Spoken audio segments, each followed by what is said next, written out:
Pendidikan memang menjadi salah satu kebutuhan pokok manusia.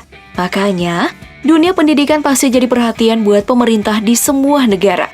Tiap negara pasti punya kondisi berbeda, mulai dari kebudayaan, ekonomi, penduduk, sampai watak masyarakatnya pasti berbeda. Nah, karena itu tuh sistem pendidikan di tiap negara ikut berbeda. Salah satu sistem pendidikan terbaik di dunia ada di negeri Sakura, Jepang. Apalagi pendidikan dasar di Jepang top marko top deh. Mau tahu seberapa keren pendidikan dasar Jepang? Seberapa beda sih dengan pendidikan dasar Indonesia?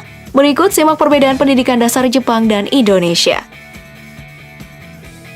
Tapi sebelum lanjut, jangan lupa untuk klik subscribe dan aktifkan lonceng notifikasimu agar bersama kita terus berbagi info menarik dari Daftar Populer. Kebersihan sejak dini.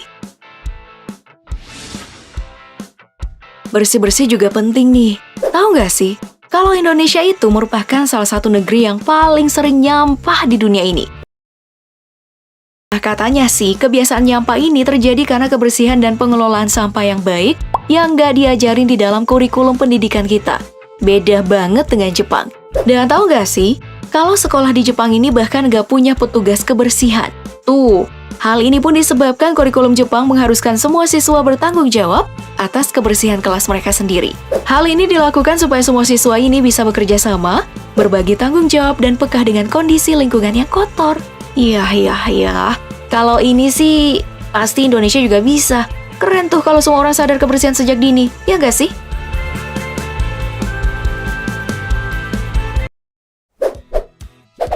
Makan bareng. Mabar yuk. Bukan main bareng, tapi makan bareng. Nah, semua sekolah di Indonesia pasti punya kantin kan? Bahkan beberapa sekolah punya kantin lebih dari satu. Belum lagi jajanan di luar sekolah. Pokoknya ya, makanan untuk para siswa sekolah di Indonesia warna-warni banget. Untuk dunia pendidikan Jepang nih, proses makan juga dianggap penting oleh mereka. Makanya, pendidikan Jepang mengatur makanan siswa di sana. Mulai dari menu yang disiapkan, gizi dalam makanan, sampai cara mereka makan. Makan siang siswa di Jepang akan dilakukan bersama-sama dan diikuti oleh para guru. Kegiatan makan siang bersama ini dilakukan untuk membangun hubungan positif antara siswa dan juga siswa dengan guru. Kalau di Indonesia kayak gini sih, kayaknya nggak butuh uang jajan ya kan?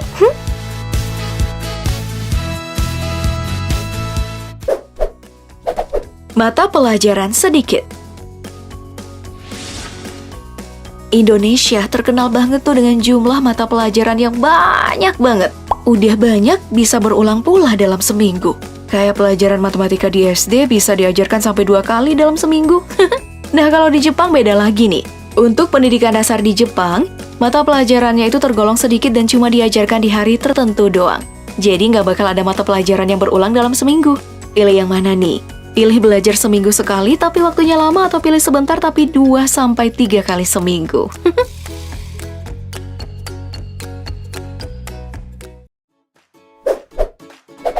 Pendidikan karakter. Pasti semua udah tahu nih, kalau pendidikan di Indonesia diwarnai dengan berbagai ujian. Mulai dari ujian tulis, membaca, sampai nantinya jadi faktor dalam penaikan kelas. Iya, itu sih Indonesia. Kalau Jepang ya beda lagi nih. Pendidikan dasar Jepang gak ngelibatin tuh yang namanya ujian tadi untuk 3 tahun awal pendidikan dasar mereka. Pada 3 tahun pertama, para siswa gak diberi ujian supaya mereka fokus dalam belajar pendidikan karakter, kayak sopan santun, tolong-menolong, bersikap di publik, dan pendidikan karakter lainnya. Hal ini dilakukan karena pihak pemerintah Jepang percaya kalau pendidikan karakter akan menjadi dasar yang baik untuk para siswa dan membantu pendidikan mereka nantinya. Kira-kira kalau ini diterapin di Indonesia bakal cocok nggak ya?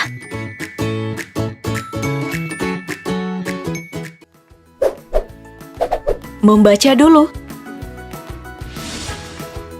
Tahu nggak nih, kalau Indonesia itu berada di urutan ke-60 dari 61 negara soal minat baca.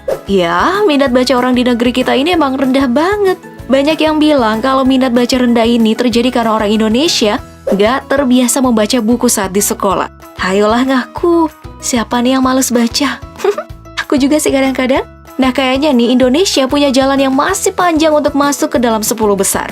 Nah, yang bikin beda dengan Jepang, di sana ya mereka itu membiasakan para siswa untuk membaca buku selama 10 menit sebelum masuk pelajaran. Nah, itulah mengapa Jepang memiliki minat baca yang tinggi.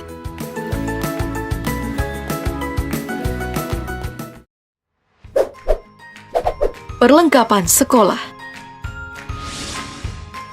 Yang satu ini juga penting nih. Siapa sangka kalau perlengkapan sekolah juga mempengaruhi proses belajar mengajar siswa. Nah, dunia pendidikan Jepang memang harus nih diberi gelar dunia pendidikan yang paling perhatian.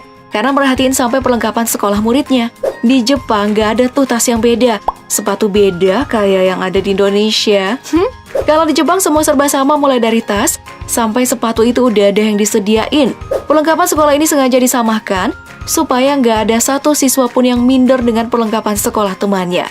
Nah, ini nih yang harus dicontoh Indonesia. Jangan sampai siswa ini malah jadi ajang pamer para orang tua.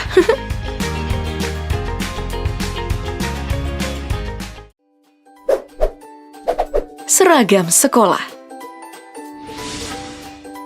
Kalau yang ini sih mau di Indonesia ataupun Jepang, seragam tetap diatur tuh dalam dunia pendidikan.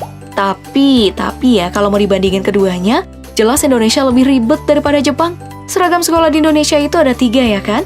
Baju seragam umum yang merah putih untuk SD, lalu biru putih untuk SMP. Kemudian ada juga baju batik, ada juga baju pramuka. 3 baju ini nih yang buat seragam Indonesia jadi ribet.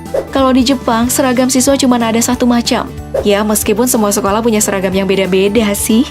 Kira-kira kalau Indonesia cuma punya 1 seragam kayak gini, gimana ya?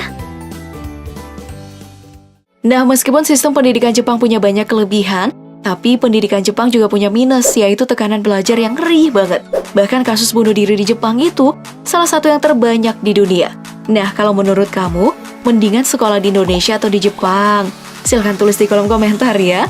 Dan seperti biasa jangan lupa untuk like, share, dan subscribe video ini.